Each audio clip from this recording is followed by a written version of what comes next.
Well, you certainly have led the way, and I think you're a marketing genius. I've really benefited over time from some of the things that you've said.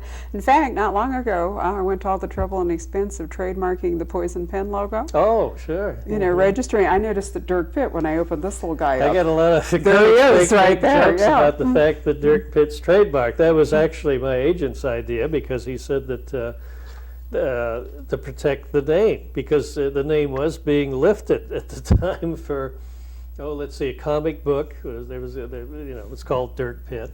Let's see, the movie, they came out with a movie called Deep Six, and we fought that one. They had to change it to Deep Star Six. There was a game called Raise the Titanic. So we did that just purely because people were starting to capitalize on the Dirk Pitt name. They even lifted, there was a movie with, Steven Seagal called Under Siege, with this battleship, and that was a lift off Vixen 03 I wrote. And they even had this electronics expert in there whose name was Pitt. Oh, Lord. Well, you do have to be vigilant, don't you, to protect your own intellectual property interest? Well, some things I let slip out. I mean, if somebody wants to use it for a church charity, I don't care, that sort of a thing. The agent gets up in arms because he figure, well, they could use it for something else, but I don't, it's not that big a deal with me. Well, you've done, there's certainly characteristic things about Dirk Pitt. In fact, one of the things that I like really, really well is the painting. And you were telling me earlier that originally when this was painted, the background was missing. It was just a brick wall, and the artist who owed me a favor is the reason he painted the picture. Drew in some rats. I think it was supposed to be an alley.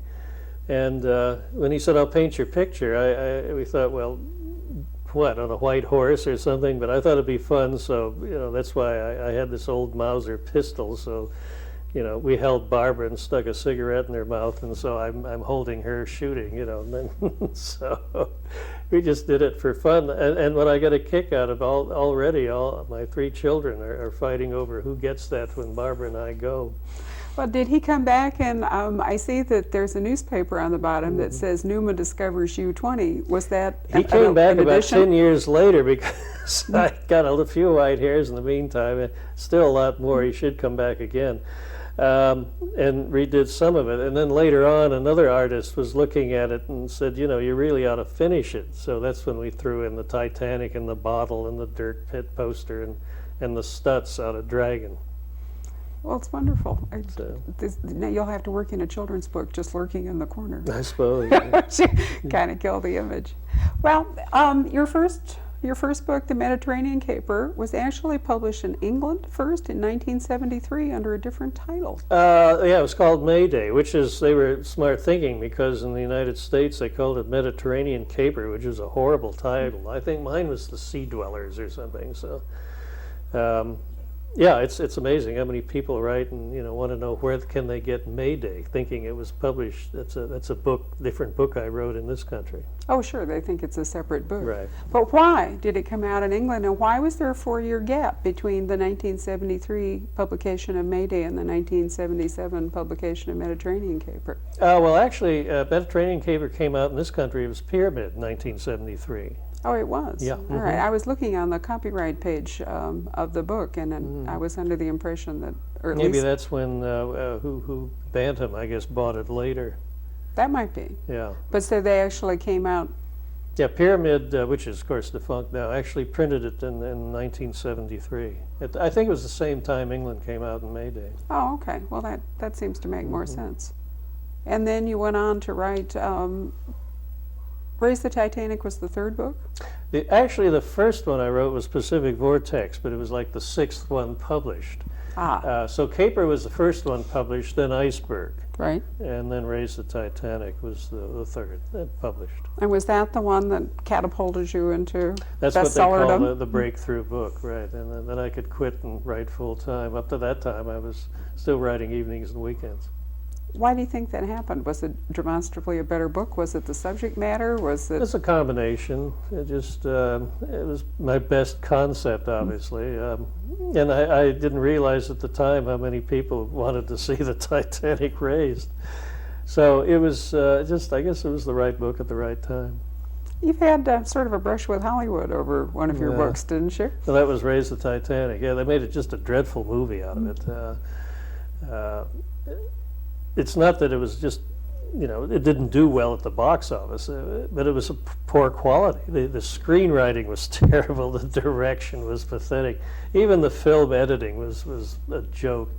So I took all the books off the market. Don't I remember you gave up, what, like $10 million or something for the right to... As high as it was 50. a lot, sorry. But anyway, yeah, until they can guarantee me that they'll do a quality production. But they don't work that way. Hollywood, it's purely the art of the deal, rather than, discussing the art and quality and creation of the actual motion picture.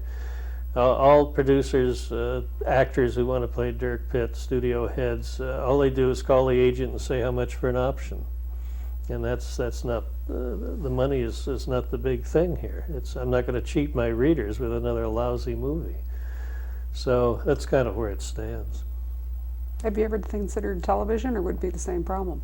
Television, it'd be the same problem, even probably more so. And there again, Pitt would be eaten up in 2-3 years or whatever, even if the show was fairly successful. You really feel proprietary about Pitt, don't you? Yeah, pretty much. I mean, someday I'll go and the kids will sell him for, 10 cents, but I don't care then. Well, if you and Pitt, are leading these sort of parallel lives, I can see why. Well, we've built this call it little empire over 30 years. So I just hate to when I say throw it away, I still think of my readers, because you take an author like Wilbur Smith, great writer. Isn't he? Oh. Was really big in this country.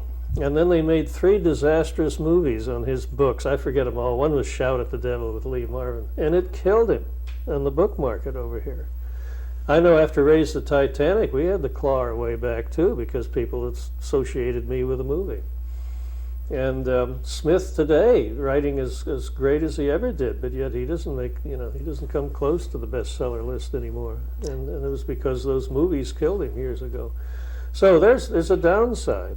There's a downside. If you sell your book and they make a lousy movie, it hurts your book sales. Could I just ask you, since you raised that point, was it the South African Wilbur Smiths that turned into the bad movies? Mm-hmm. Because he recently wrote what I thought, if I may just digress for a moment, because I just love this concept. He wrote 2 books, one of which was set in an empire in ancient Egypt. It was called River God. It had the most gorgeous artwork. And the whole thing was a portrayal of a pharaoh, a dynasty, and all the rest of it. The second book, they were a companion pair. The second book, he had a contemporary story, and it was the story of the archaeologists who went and dug up, I see. all of the tombs and artifacts and so forth of the first one. I thought it was one of the cleverest ideas, a 2-book series, ancient, modern. It was just brilliant, and it never really, as you say, it never really sold the way I thought it should, given the background, and also I thought it was just such a great concept. I'm not even sure who publishes them in the United States. St. Martin's. St. Martin's. I don't know why. As I say, before the movies came out 20 years ago, he would hit the bestseller lists religiously. You'd have been proud of his packaging, too. I honestly think that those 2 books had the most beautiful. The British editions especially had the most knockout cover design and all, and he is, I think, still a bestseller in England. Maybe they didn't show the films. Oh, no, he's right on the top in England and Australia. Around, in fact, in Europe. He's still great there. But I know I used to, until I finally got him to get some continuity and put a little pizzazz on the covers. England always used to come up. I remember we used to laugh with the best illustrations.